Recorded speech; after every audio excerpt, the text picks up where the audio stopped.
Patrol, where happy people come from healthy food. I'm your host, Vinay Kalfa. Coca-Cola, Pepsi.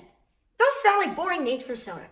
But to a thrill-seeking adolescent like me, energy drinks sound way more exciting. Throttle, Charge, Red Bull. Those names sound more exciting, don't they? But those names are quite misleading for your health because, unfortunately, your bad health due to high consumption of energy drinks and sodas won't be so delightful. But why?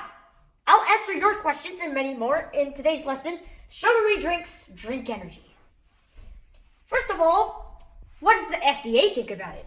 Well, the FDA classifies energy drinks as, quote, dietary supplements. Sounds kind of silly, huh? But they still do. They do have limits on caffeine for soda. I'll talk about that later. But moving on, two popular energy drinks, and two energy drinks actually, are Red Bull and energy drinks made by the Monster Company. Although people have died from their energy drinks, they're still on the market. However, do energy drinks actually help you? No, because there's an increased stroke risk associated with it and higher blood pressure, BP. And by the way, as I was showing you in this introduction, adolescents really happen to love energy drinks, and in fact, they drink it the most. That's because it's the most popular and one of the legal stimulants. And that's because it contains caffeine. As you know, caffeine is in coffee, and it's also in foods like chocolate. However, energy drinks contain very high amounts of caffeine because the FDA doesn't limit it. And because of that, many teenagers have landed up in the emergency room due to overdosing on the caffeine. And it looks like the advertising for energy drinks does work though, because 80% of college students consume energy drinks. Now, does it really help exercise as they advertise? Even though it worked on college students? It doesn't really help because, one, the sugar dehydrates you. As you see here, the sugar, which goes into your cells, removes water. And because it removes the water, your cells just get added with sugar. And without water, your cells don't function well, which actually makes you worse at exercise. Which is why it's conventional advice to tell people, eat fruit and vegetables or healthier foods, or just drink water when you exercise. That way, you'll hydrate your cells. And by the way, fruit and vegetables do contain water. I'll talk about that in another video. Now, what about sodas? They're extremely popular nowadays. I mean, you see them at restaurants and you see people just filling up on them.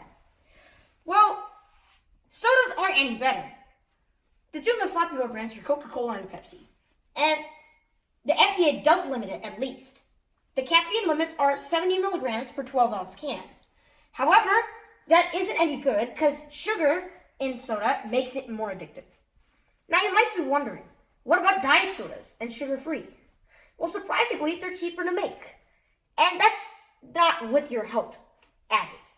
That's because on sugar-free sodas, they can add artificial sweeteners and colors. And they do that for regular soda too.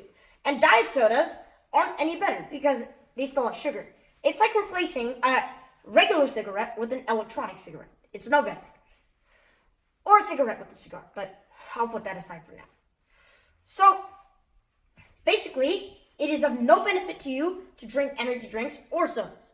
And it's not a benefit to your adolescents or, if you have them, children. So in conclusion, what should you do? For optimal health, just slash them out of your diet if you're consuming them, or if you're not consuming them, don't get on it.